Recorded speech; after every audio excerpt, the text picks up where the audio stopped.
The criticism of Western countries' perceived involvement in the Ethiopian civil war rose to new levels on Tuesday when thousands marched on the American and British embassies in the Ethiopian capital Addis Ababa. Protesters accused foreign governments of planning to dismantle the sovereignty of Ethiopia.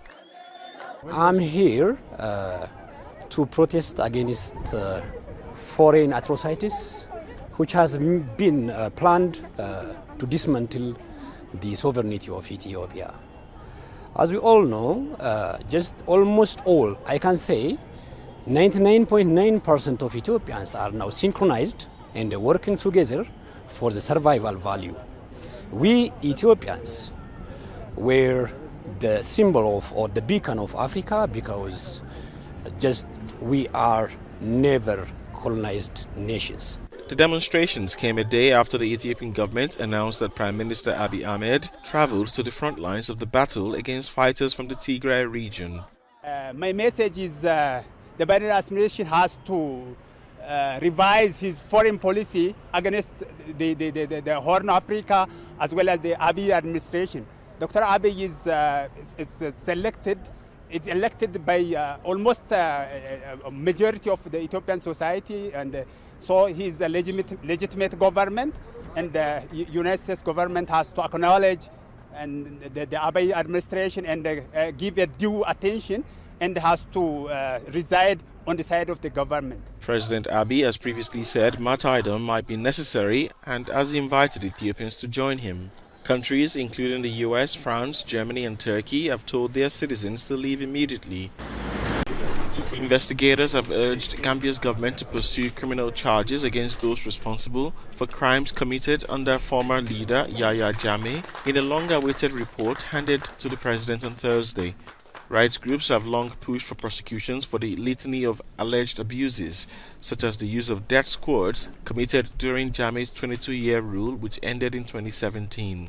The final report of the Truth, Reconciliation and Reparations Commission, TRRC, was originally scheduled for release in July but has been delayed several times. Publishing the report is politically sensitive in the West African nation, where Jammeh has significant support. The nation of 2 million is also in the middle of a presidential campaign in which the possible return of Jammeh from exile has been a central theme. President Adama Barrow says a white paper will be released within 6 months to implement the report's recommendations.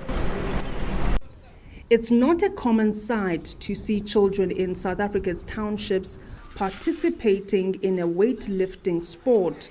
However, these teenagers are going against the grain and lifting heavy metal as a form of discipline and fitness. One of the coaches says the inspiration behind establishing the gym was to keep the children out of trouble.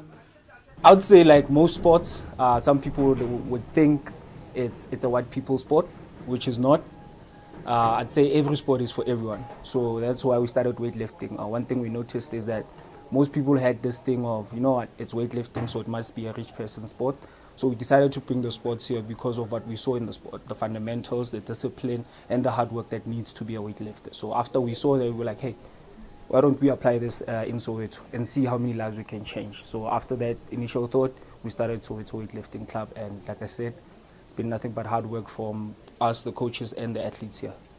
This 18-year-old weightlifter says while the sport is dominated by men, her passion is driven by how much her self-esteem has grown since she started 6 months ago. For me, it's been a lovely sport. I fell in love with it, and I'm just confident, and I'm just happy that it brings up my confidence. I've been watching videos of it, and mostly that I know it's meant for men. So I thought maybe I should look on the internet, maybe I'll find ladies, and I saw it. So I just felt in love with it. Outside of weightlifting, gym owners say their next project is to build a community center out of shipping containers with a strong emphasis on academic development in Soweto. Wandi Swandeng, Johannesburg, South Africa, Africa News. Sudanese security forces fired tear gas Thursday at thousands of protesters who rallied against a deal that saw the Prime Minister, Abdallah Hamdok, reinstated after his ouster in a military coup last month. Demonstrators in the capital, Khartoum, chanted the people want the downfall of the regime, while in the capital's twin city, Omdurman, others shouted power to the people. The deal doesn't represent us as revolutionaries. It represents the military council and Hamdok. Now we consider Hamdok a traitor, and what he did is a stab in the back of the revolution.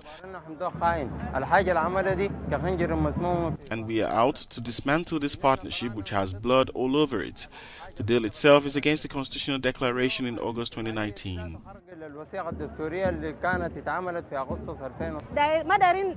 We don't want partnership with the military. We have no problem with Hamdok. Hamdok is with the revolution. We are supporting Hamdok in one thing, the prevention of bloodshed. We don't want deaths. It's a pity dozens of young people are dying in the protest. And we don't want the military, we want it purely civilian.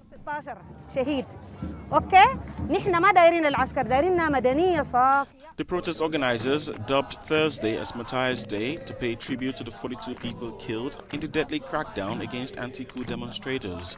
Hamdok, who has been prime minister in the transitional government, has defended the deal.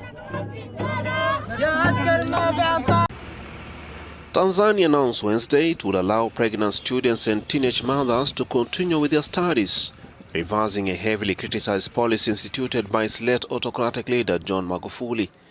In 2017, the East African country began expelling pregnant girls from state schools and banned them from returning to class after giving birth in a crackdown slammed by rights campaigners.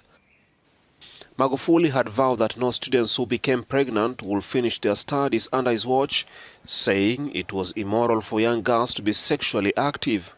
The decision was widely criticized by human rights lobby groups and international donors who cut their funding to the country in response to Magufuli's policies. Following Magufuli's death earlier this year, his successor Samia Suluhu Hassan has sought to break away from some of his policies. The World Bank, which froze over $300 million loan for girls' education in protest against the ban, held Wednesday decision. The Swedish embassy in Dar es Salaam, which also cut its funding to Tanzania last year, citing shrinking freedoms, also applauded the move.